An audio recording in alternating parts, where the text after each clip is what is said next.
Hello, welcome to Kailash Karivel. எல்லாரும் நல்லா இருக்கீங்களா? இன்னைக்கு நான் நல்ல ரெசிபியுமா வந்திருக்கேன். அது என்னன்னா ஆப்பிள் வச்சு தான் பண்ண போறேன். ஆப்பிள் வச்சு நல்ல ஒரு ரெசிபி, எல்லாருக்குமே பிடிக்கும், எல்லாரும் விரும்பி சாப்பிடுவாங்க, நல்ல டேஸ்டா இருக்கும். ஓகே, அதை எப்படி பண்றதுங்கிறது கிச்சன்ல போய் பார்க்கலாம். ஆப்பிள் வச்சு வேறையும் நிறைய ரெசிபிஸ் எல்லாம் பண்ணலாம், நம்மளுக்கு ஒன்றுனா பண்ணலாம்.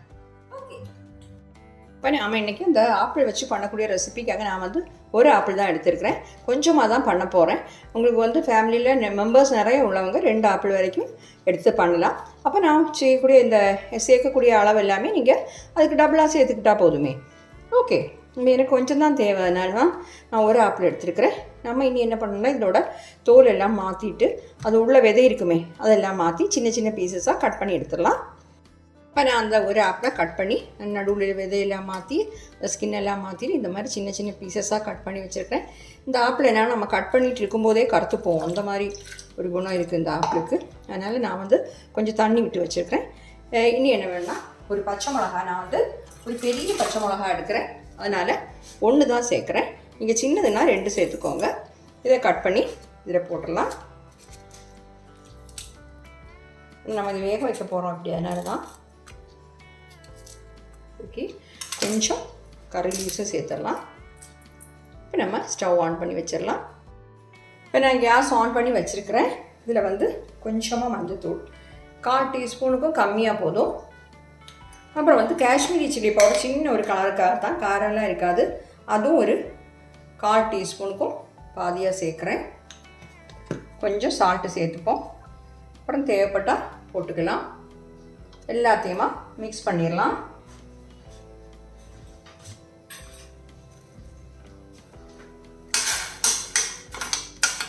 கொதிக்கிறது வரைக்கும் ஹை ஃப்ளேம்லேயே இருக்கட்டும். அப்புறம் ஃப்ளேம் கம்மி பண்ணி வேக வச்சிடலாம். ஓகே, கொதிக்கட்டும்.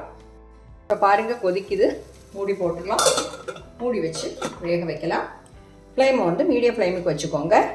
இடையில திறந்து பார்த்து வெந்திருக்கா பார்க்கணும்.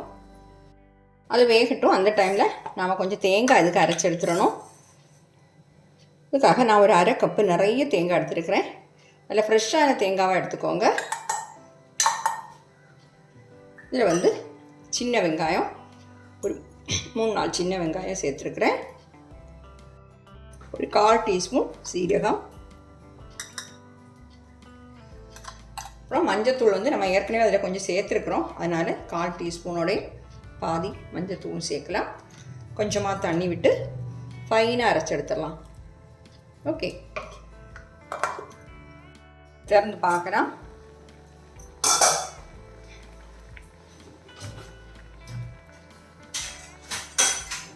இந்த ஆப்பிள் சீக்கிரமாக வெந்துடும்.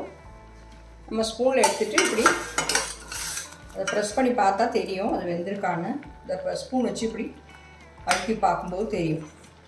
ஓகே, பாருங்கள் நல்லா வெந்துடுச்சு. நம்ம அரைச்சி வச்சுருக்கக்கூடிய அந்த தேங்காய் விழுதில் சேர்க்கணும். கையில் வேணால் எடுத்து பார்க்கலாம். சீக்கிரமாக வந்துட்டு தான் போட்டு பார்த்திங்களா. இதை நாம் அரைச்ச தேங்காய் விழுத சேர்த்துடலாம்.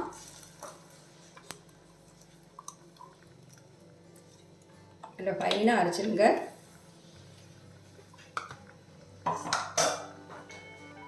இது ரொம்ப தண்ணி சேர்க்க வேண்டாம். ரொம்ப தண்ணியாக இருந்தால் நல்லா இருக்காது. கொஞ்சம் கெட்டியாக இருந்தால் தான் இந்த குழம்பு நல்ல டேஸ்ட்டாக இருக்கும். இப்போ இந்த தேங்காயோட பச்சை வாசம் போகிற வரைக்கும் நாம் அதை கொதிக்க விடணும். சின்ன ஃப்ளேம் கம்மி பண்ணி வச்சுட்டு கொதிக்க விடுங்க. சீக்கிரமாக ரெடி ஆகிடும். இதில் நான் தேங்காய் அரைச்ச மிக்ஸி ஜார்லேயே ஒரு 1/2 கப்பு தயிர் சேர்த்து ஒரு சுற்றி எடுத்துடலாம். அப்போ கட்டி கட்டி இல்லாமல் நல்ல ஸ்மூத்தாக இருக்கும் இந்த தயிர். அதனால தான் தேங்காயோட பச்சை வாசம் எல்லாம் போயிடுச்சு. நான் தயிரை இதில் சேர்த்துட்டேன். கொஞ்சம் கொஞ்சமாக தான் சேர்த்தேன், நீ கொஞ்சம் இருக்குது, ஆனால் அதையும் கூட சேர்த்துட்றேன். தயிர் சேர்த்ததுக்கப்புறம் கொதிக்க விடக்கூடாது, அதனால் ஃப்ளேம் ஆஃப் பண்ணிடலாம். ஏன்னா தயிர் இந்த சூடாயிடும்.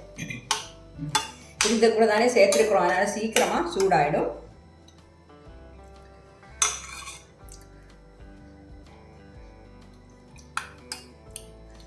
சால்ட் செக் பண்ணேன், கொஞ்சம் சால்ட்டு கூட தேவைப்படுது. கொஞ்சமாக போட்டால் போதும். இதுக்கு நிறைய சால்ட்டெல்லாம் ஏறாது. ஓகே,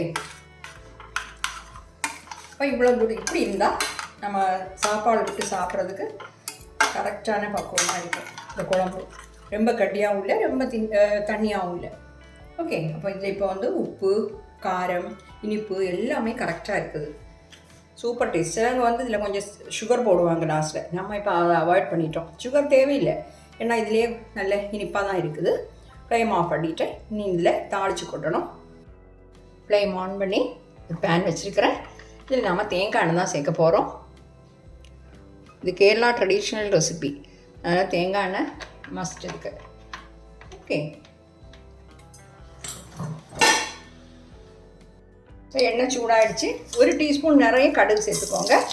கடுகு கொஞ்சம் ஜாஸ்தி போட்டால் தான் நல்லாயிருக்கும். இப்போ வந்து இதுக்கு லோ ஃப்ளேமில் வச்சு பண்ணிக்கோங்க. வெந்தயம் ஒரே ஒரு பிஞ்சு இப்படி எடுக்கணும். இப்படி எடுத்து போட்டால் போதும், நிறைய போட வேண்டாம். வெந்தயம் போட்டால் தான் கொஞ்சம் வாசமாக இருக்கும், அதுக்காக தான். அப்புறம் வந்து 2 காஞ்ச மிளகா போட்டுடலாம். 2 காஞ்ச மிளகா போடுறேன்.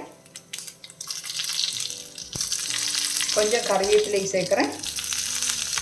அப்புறம் வந்து 2-3 சின்ன வெங்காயத்தை இந்த மாதிரி கட் பண்ணி வச்சுருக்கிறேன்.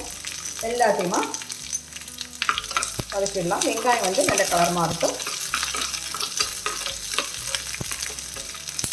இந்த தாளித்து கொட்டுறதுல தான் இந்த குழம்புக்கு வந்து தனியாக ஒரு டேஸ்ட்டு கிடைக்கும்.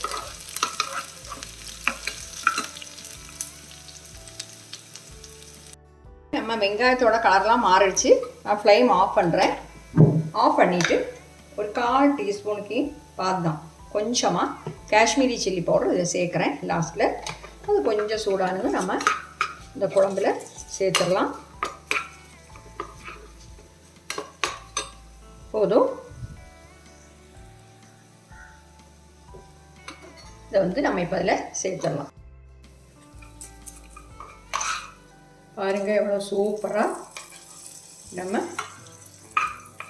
ஆப்பிள் புளிச்சேரின்னு சொல்லலாம். சூப்பராக கிடச்சிருக்கு பார்த்தீங்களா? கட்டாயம் நீங்கள் ட்ரை பண்ணி பாருங்கள், நல்ல டேஸ்ட்டாக இருக்கும். இப்போ நான் கொஞ்சம் தான் இந்த கார்னிஷ் பண்ணது சேர்த்தேன், அப்புறமா கொஞ்சம் சேர்த்துக்கலாம்னு வச்சுருக்கிறேன்.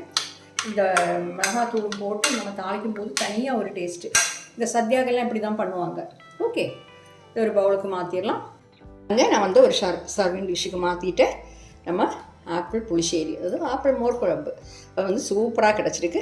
இது கூட ஏதாவது ஒரு பொரியல் இருந்தால் சாப்பாட்டுக்கு அது மட்டுமே போதும். நல்ல டேஸ்ட்டாக இருக்கும். கரெக்டாக நீங்கள் பண்ணி பார்த்து உங்கள் ஃபீட்பேக்கை தெரியுங்க. Okay, thank you.